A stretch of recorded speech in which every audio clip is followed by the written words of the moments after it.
Hello, everybody, and welcome to Pinchy's Fish. And I'm going to give you a quick tour of my aquarium.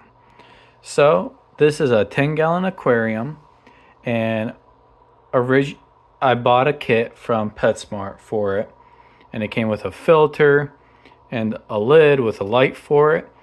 But I wasn't too happy with that. I kept it for about half a year, and then I decided to change things up by installing this in water filter and this heater so that there's as little sticking out from the top as possible. And this filter is supposed to be able to filter from anywhere between 10 to 50 gallons. I usually have it set at about 25 to 30 gallons. And then I also built this diverter because whenever, even at 10, when it was set at the lowest setting for a 10-gallon tank, it would push out so much water and create such a big current. It would move around all the sand and it would make it harder for the fish to swim, especially the betta fish, since they don't like strong currents. So I built a diverter out of clear tubes, and I just drilled some holes into it, and then I hot glued it so it stay all together, and that way it spreads all the water out without causing too much flow. Now the light and bubbler, can't really see much of the bubbles because my bristlenose pleco likes to dig himself a little cave under the light and pushes all the sand onto the bubbler, which I'm gonna fix tomorrow whenever I do a water change. And what I did was, so this is a 10-gallon air pump. What I did was here, let me turn the lights off so it's easier to see. There we go. What I did was, on each side, I cut out the glass very carefully so that there wouldn't be any cracks. I put the light bubbler through it, and then I hot glued it on the outside and the inside. And you can see a little bit on the inside, there's a piece of acrylic plastic that I hot glued on here and on this side as well, so that water doesn't leak out. And I didn't hot glue it, I used aquarium seal. So the same stuff that they use right here on the corners, I use that as well. I as well have a sunblock tint film on here, and as you can see, it's didn't work out very well. So I'm gonna end up redoing it within the next 2 weeks, and I'm gonna put it on these three sides so that it's more comfortable for the fish, especially in the evenings or mornings when I have to turn the lights on and off. The lights that I installed, I can change their colors from anywhere from red to green to blue and everything in between.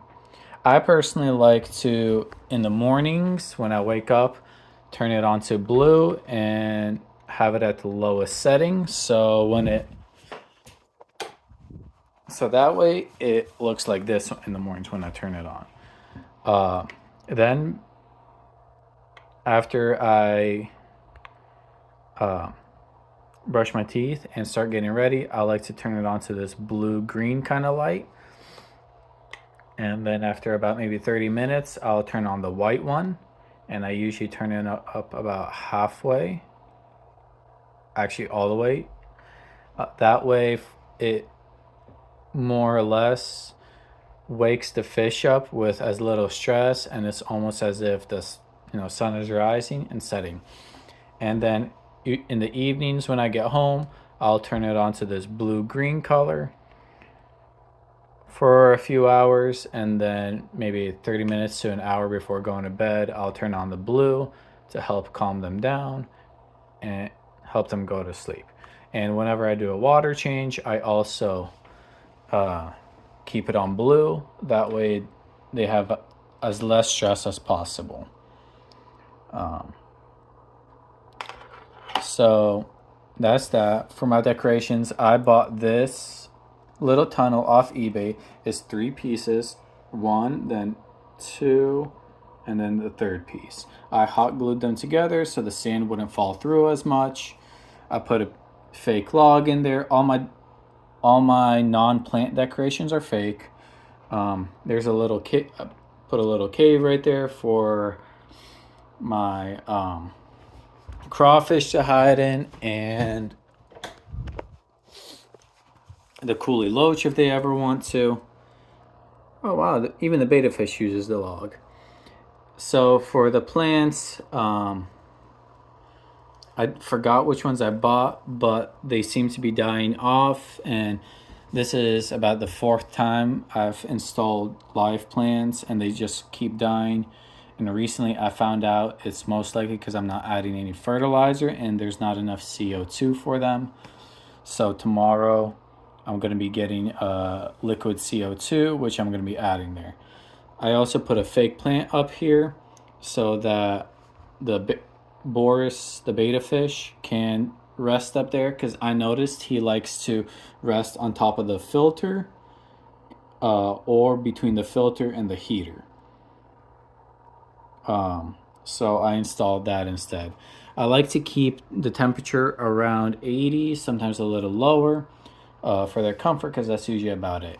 pH level I try to keep around 7, and ammonia levels have been recently high, probably because my plants are dying slowly, but I'm working on fixing that.